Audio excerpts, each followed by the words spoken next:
Life, Hospice of the Calumet Area. We do an educational podcast every month, and this month we have a great guest, a good friend of mine, Anthony Christopher, a colleague at the Munster Chamber.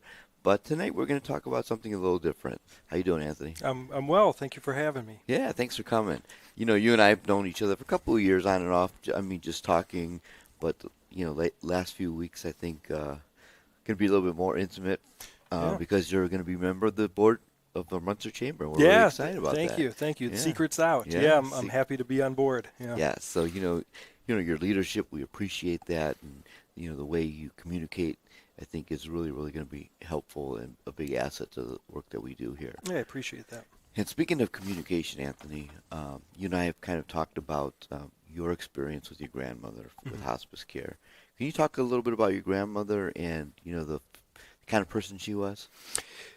Yeah. I mean, a lot of people in Munster know my grandma or know of her because she owned a business for over 40 years in Okay. Munster at the Wow. Harrison Ridge Mall. Okay.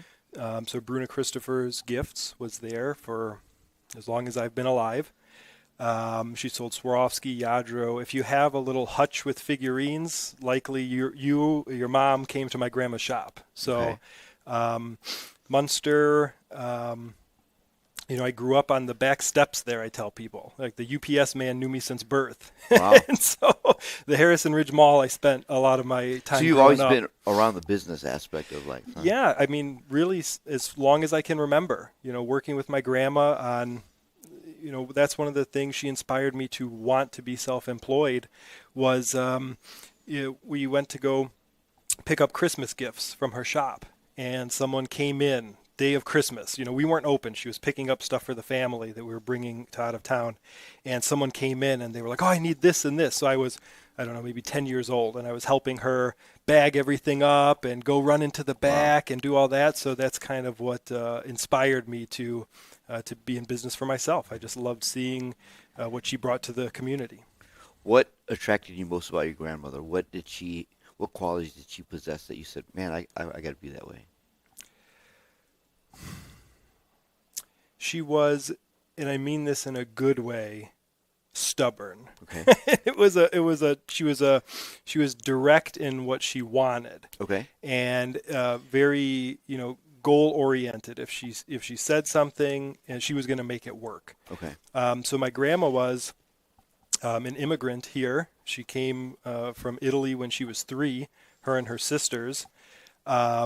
And she made, a name for herself. My grandfather passed away when I was 5, so it was just my grandma and her business. Mm-hmm. And my father was adopted, so Okay. my grandmother was not biologically my grandmother, and they adopted later in life. So my grandpa passed away when I was 5, and my father passed away when I was 8. So my grandmother was just kind of the rock to that side of the family. That's all I had. Okay. For my dad's side was my grandma. That was really it. We had cousins and everything, but it was really, my grandma was my everything over there. Okay. So, So really the rock, you said, yeah, right? yeah. That's pretty amazing. So tell us a little bit about her journey with hospice care. How did you first hear about hospice care, and how did they talk to you about it? So, I mean, this could go. I took care of my grandmother for a little over 3 years. Okay. When we started to know she couldn't live alone. She was very, very independent. Again, she was an immigrant. She built herself from nothing. She owned a business, and she took care of her, everything by herself. My grandpa passed away 20 years before she did. Wow. And so she took care of herself. She was very, very independent. But you start to notice little things along the way. Okay. And first it was dementia. Okay. And it was, one of the things with dementia and Alzheimer's is they would ask general questions. Who's the president? Do you know your name? Do you know where you live? And she could answer all that. Okay. But when it came to logical things or dollar amounts or something, one thing that really struck me in the business side of it was, $400 was $4,000 all of a sudden. She would write a check for $4,000 instead of $400, Okay. something like that. Right. And especially, her being in control of everything for so long, she was very against someone trying to step in and help her with Okay. things. She was very, very independent. And so it was a struggle to say, hey, maybe you need some help with this stuff. So it was the road to hospice. It took several years. Okay. And my journey through So a lot of caregiving that. yeah. So my journey with this was she went in for a knee operation, and she came home after her knee replacement, and she fell and broke her femur. So when she was in the Medicare pays for 60 days in nursing facility for rehab and things. And so we were talking with her care team there, and it became apparent when she gets out, she shouldn't live alone. Okay. And so she had taken care of herself for so long, loved her home, loved all this stuff. I made a promise to her, you're going to stay at home. And so I was 22 at the time, and I moved in with her. Mm-hmm. So I, took care of her. We had to sell her car, which that was a very tough decision. If people out there have had to do that with their parents, grandparents, because, you're losing independence, but she'd get a little fender bender and not know what happened, or, Right. Call me and she's in a parking lot and can't start her car. Mm-hmm. So you start to notice these things to where she shouldn't be alone anymore. Okay. And so that's really where it started. And it progressed on. It wasn't sudden. I'm sure, every case is different. Every person has a different story, but it was 3.5 years or so before it progressed from these minor little things into being completely dependent on my care and being bedbound, really. Now, what did you learn about being a caregiver, Anthony? I mean, I'm sure you went from. I actually, the level of care she needed, I actually was a certified CNA. Okay. So I did the certification course while she was progressing, while the disease was progressing. I knew she needed a better level of care. Mm-hmm. So I actually certified as a nursing assistant. So I was her nursing assistant. And then we would still have her doctor come in once a month. And then as things progressed, we eventually went to hospice. But, it was just something, again, I made a promise to her that I was going to take care of her. And I did that. I can't say, and up until a month ago, you didn't know that hospice was who cared for my grandma when she needed it the most. But I'll tell you, it's the level of care from some providers out there is very unfortunate. And I saw firsthand the level of care she was getting, and I didn't like it. Right. So I said, I'm just going to do it myself. And luckily we finally found a good in-home service after a few that I didn't care for. Mm-hmm. And then eventually hospice took over. But the level of care, I'm sure, varies person to person, and it progresses along the way. Yeah, and that's the one thing that people are always asking us about resources, and I think that's the thing that Hospice of the Calumet Area, we pride ourselves on, is providing those resources and connecting and partnering with those agencies that are really, really top notch. Because, like you said, people can have different experience, positive experiences and negative experiences on the providers that they use. And same thing with hospice care. People come to us and it's really, really a wonderful compliment when they say, you treated us like family, because I really feel that's what happens. I mean, you open your doors to perfect strangers, Sure, and you ask them to help care for your loved one, and we take that very, very seriously, and we're honored to do that. And in dealing with people, I mean, hospice covers a wide array of diseases and levels of care that's needed. But to mention Alzheimer's, it's not easy to work with someone. Right. There were some caregivers. My grandma wasn't nice to some people, right. And that's just part of the disease. It wasn't her talking, and you have to know that. But she would get agitated and things like that. And I'm sure in your line of work, you see a lot of people that struggle to do the job because of the mental exhaustion. Well, and it's scary enough being sick, right? I mean, Hmm. even without the dementia and the Alzheimer's, but with that, it's even probably quadrupled because you just you become aware of your surroundings and you have a little routine, and when that routine gets messed up, it can be very, very scary for patients. Sure. Yeah, it was, the biggest. I certainly can't know for sure, but I would say the biggest thing my grandmother felt along the way was frustration, Hmm. losing her independence and just certain things. And again, it went from minor things to,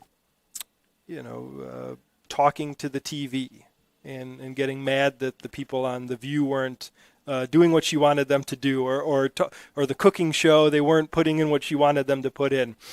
And to her, it was very real, Yeah. and it's, it's an unfortunate thing to watch. Yeah, I Yeah.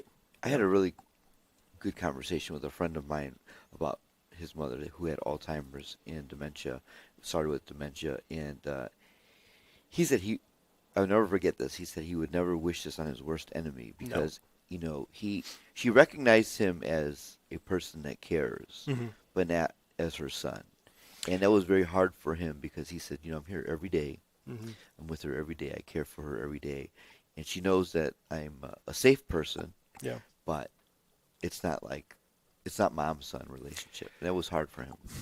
No, it's not. And towards the end, she thought I was my father more, and she called me Chris and things. And you just, you don't correct her, right? You say, Right. okay, okay. But um, it's it, towards the end, the lines really start to get blurred of even who you are to them. Okay. Caregiver versus grandson, and it becomes so automated, especially when they're bed bound and really need full 24-hour care. You're turning them over and you're changing the sheets, and it becomes just such a routine, and it's just the lines get blurred for both of you, I think. Yeah. Now, Anthony, we deal with a lot of patients, a lot of families, and I think one of the things that impresses me most is when families come to us and say thank you. We were caregivers. Now we're allowed to be that son, that grandson, that daughter, Yeah. and you guys come in and you help. Did that relieve your? It absolutely did, because even hospice, they would send like just a sitter, just someone to come and be in the room, and just that was a relief. Like being able to go as a full-time caregiver, being able to go to the grocery store and just not have to think about what if something goes wrong in the 20 minutes I'm gone. Right. And again, over the years that changed. But at first, I would leave the house and she would leave the house too. And I have to call the police. I come home. At the time when it started progressing, when I had first moved in with her, I was still working. I owned my own business and I was doing the juice bar, and I had opened Top Tier Nutrition. But I would come home, and I remember one time I had to call the police, and they found her walking along Michigan City Road and said, "What the heck are you doing?" Well, she saw a commercial for a mattress and wanted to walk to River Oaks and see if Macy's had the mattress. Oh, So, and again, you could ask her name, who the president is, these different things, but when it comes to the logic of decision right. making, it just wasn't there. So I had to take, that was, I mean, really the biggest sacrifice on my end was being 22 years old, closing a business, and taking care of her full time. Wow, that's incredible. Yeah. Yeah, and so when you have those caregivers come and help you out, that mental break is probably Yeah, it's needed. The diseases of the mind certainly affect more than the patient, okay. right? It took a toll on me mentally, emotionally, and physically too. Luckily, I was in my young 20s. I could pick up my grandmother, but some people don't have that. Right. Yeah, exactly. If my grandmother was in her 80s and her daughter in her 60s was taking care of her, she would be far more limited than I was in terms of caring for her. So like you said, I don't wish it on my worst enemy to have it or to have to witness it. Now, were there any misconceptions about hospice before you started getting the care? Hospice, it does. I believe it has a negative connotation with it of, at least personally at the beginning of it, was it means I'm giving up. Hospice means she's going to die tomorrow.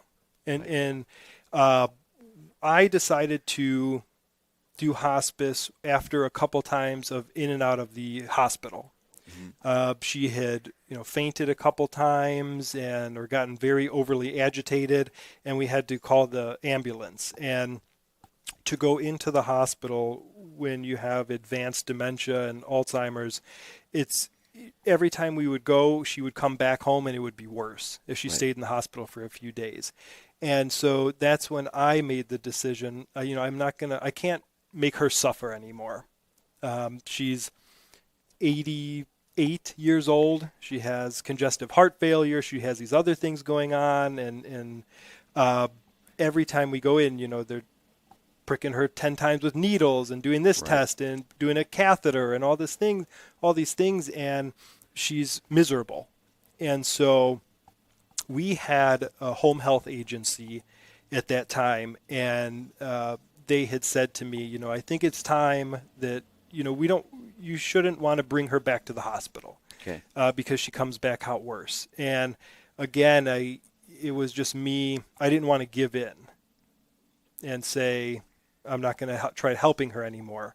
And so that was the misconception that I had to get over, because she had hospice for, 8-9 months. It wasn't like we call them in and it's done. That's great. Yeah. Yeah. I mean, the more time you have, the better. And I don't think people sometimes realize that is, when you have a prognosis of 6 months or less, that's when you call in hospice. Right. But, we've had folks that have been on for 6 months and we had to recertify them. Yeah. Because obviously, like a COPD, it's not going away. Right. But sometimes the stress level decreases significantly. So, they're able to manage their pain, their breathing a little bit better. Right. And, we've had some really, really successful stories. Yeah. Yeah. It was definitely, that's, if people take away one thing from this, it's don't feel defeated if you embrace hospice. Right. And it's not, you're giving in. It's not the patient or your grandparent or mother, father who needs the care. You're not throwing in the chips for them. I think that's, Anthony Christopher, that's really the reason why we do these shows. Yeah. Because we want to educate folks. We want to share people's stories with others, because we want to be that resource for them. Because there's a lot of misconception. And hospice and end-of-life care, palliative care, is something you really don't think about all that much until you have to. And unfortunately, there's a lot more education out there. It's being embraced a little bit more. Doctors are being taught in schools now about end-of-life care and starting earlier. So it's really helping. But, there's still a long ways to go. And so by you coming and you sharing your stories is really, really helpful. Yeah. Good. I'm glad, obviously, certainly not that I went through it, but I'm glad that my experience can then hopefully help some others or give them some peace of mind. Right. One of the biggest things too, if you're as involved on the day-to-day care like I was, is when she did pass away. It's probably it is the guiltiest I've ever felt in my life, because you're sad, you're mad, but there's a part of you that is relieved a little bit, and that's a very confusing time. It's a confusing emotion that, you're certainly not happy, but you're relieved they're not in pain. You don't have to watch them go through this anymore. And it comes to a point, you talk about the care and hospice, there's different medications you give and helps with the breathing and things of that nature. I only gave those to my grandma the day before she passed. And it was just because this was it. I could tell she wasn't eating. And they have that. She had that kickback, right? That last little rally that people talk about. Yeah. It's very real. And I remember she passed away over 10 years ago now, but I remember it was buttered noodles, Yeah. which is ironically something she would always give me as a kid. And she just wanted noodles. And after that, she had a good afternoon, and then she didn't wake up for a couple of days. You mentioned the medication, and that's another misconception I think people have about hospice care is that, they're just going to give her morphine, and right. But not everybody needs pain care. So we manage the symptoms. Yeah. So if somebody has pain, we're gonna treat them for pain. Yep. If they have anxiety, but it's not like everybody gets the same dose. Mm-hmm. Everybody gets it's not that at all. Yeah. And we see different spectrums of patients. Some people do not need any of the medications. Yeah. And there was no pressure Yes. to give it to them. Again, it was a hospice is going to come in, they're going to have me give her these drugs, and she'll be out of it the whole time, Right. and things. And it wasn't like that at all. So it was a very good experience. It was something I needed. It was something my grandmother needed. And it worked in conjunction with her other home health care. We didn't stop caring for her. Right. That continued, but I made the decision not to go back to the hospital because it was, again, every time she'd go in, it was just very overwhelming to her, and it wasn't for the betterment. Yeah, and you're acting on behalf of your grandmother. I mean, I'm sure she probably would say, please do not send me to the hospital. Right. And that's right. You get to that point where you're honoring their wishes, right? Because this is their life, and this is what they want. And her wish was, don't put me in a home, and I want to stay in my house. Yes. And I saw that through. So, people always ask me, I hope I never need hospice, and I think about that often because usually folks that are on hospice, they're surrounded by their loved ones mm-hmm. and where they want to be. Mm-hmm. And I think about guys like Kobe Bryant and JFK Jr. who would have loved to be 80, 90 years old and have hospice care and be surrounded by their loved ones. Yeah. But people get in accidents every day. Things happen. Yeah. And I think to myself, it's not a bad thing. It's actually a good thing. You can really, at the end of your life, reflect on what you have and how fortunately you are, and how the blessings just kept going over the years, and they're going to continue to go with the things that your grandmother taught you, and the things that you have, the leadership qualities that you have, and you're giving to other people in other communities. Yeah, absolutely. Again, I've experienced sudden loss, and the loss of my father passed away when I was 8 in a car accident. So I would have much rather cared for my father. I wish, if he was still alive, I would have, the experience with my grandmother was toll taking, but I would have done it again. If my father didn't pass away instantly, he could have, I would have much rather had him have hospice care in 20 years from now than passing away like he did. Yeah. So. Well, I appreciate you coming in, Anthony, and sharing your story because it's a very important story. Yeah. And it's like you said, 10 years, time heals a little bit. Doesn't make it easier, but it makes it a little bit more manageable when you have the resources around you and the support around you. One of the things that hospice does too is we follow patient families for 13 months mm-hmm. after somebody passes, because that grieving period is challenging. You go through a lot. You just said it. A little bit of guilt, a little bit of relief. And it hits people at different times. And I think that's the one thing that we've learned is that when we call and we try to follow up with patients, so first couple of months, hey, I'm fine, no, I'm good. All of a sudden, it hits them at 6-7 months. And certainly. I mean, at the time too, I was I had just gotten married in September, and my grandmother passed away in March, the beginning of March. And so, my wife, my fiance, and at the time, I can't say enough too, because this is, she this is how we started our life together. Uh-huh. Our honeymoon was canceled because of her health. It was kind of baseline, and then dropped pretty quick, and so we canceled our honeymoon, the week or so before the wedding, and I just said, I cannot, after all this time and energy, I cannot be gone if something happens, Right. and I can't put that on someone else either. So I can't say, thank my wife enough to start our marriage in that kind of environment, because she moved in with me and then was proxy, caregiver as well. But certainly again, there's a very mix of emotions when it happens, Yes. and then things start to get a little easier.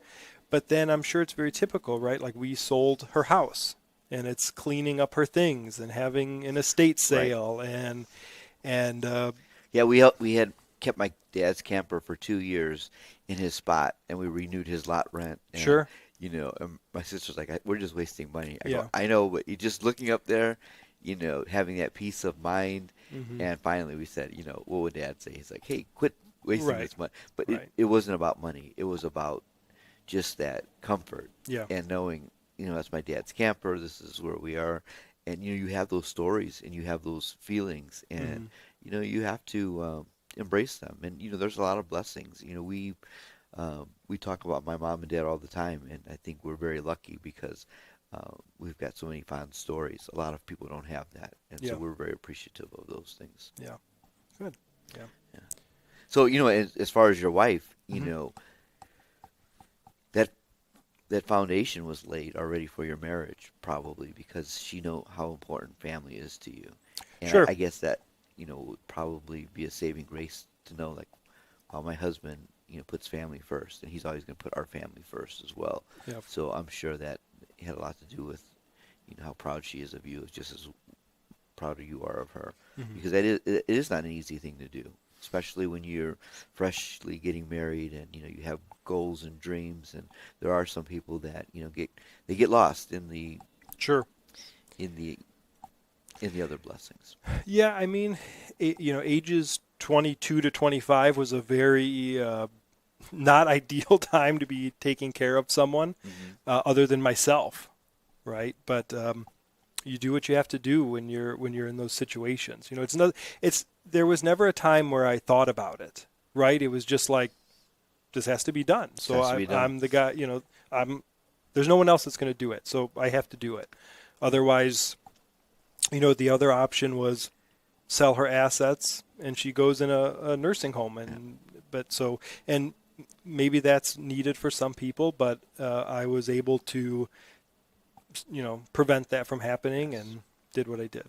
Well, I'm sure your grandmother is very proud, and your family is very proud of you because that takes a leader to step up and to take on that role and to do it with humility. Hmm. And we need more leaders with compassion and humility out there, Anthony. And that's we're really thankful for you to share your leadership with us. Thank you. Hospice of the Calumet Area, hospicecalumet.org is our website. 219-922-2732 with anybody with questions about hospice care.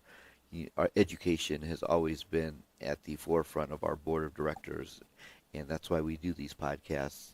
That's why we do the educational pieces, because it's just very, very important to reach people. There's people out there that are suffering or don't have the resources or need the resources, and we can provide them. So if anybody has any questions, please don't hesitate to call. And like I said, we are also on social media. So if you on Facebook or LinkedIn and Instagram, find Hospice of the Calumet Area and give us a call. Well, thank you, Anthony Christopher. Yeah. We appreciate your time here Thank today you. and look forward to working with you even more Yeah. in Thank the you. future. Thank you. Thank you.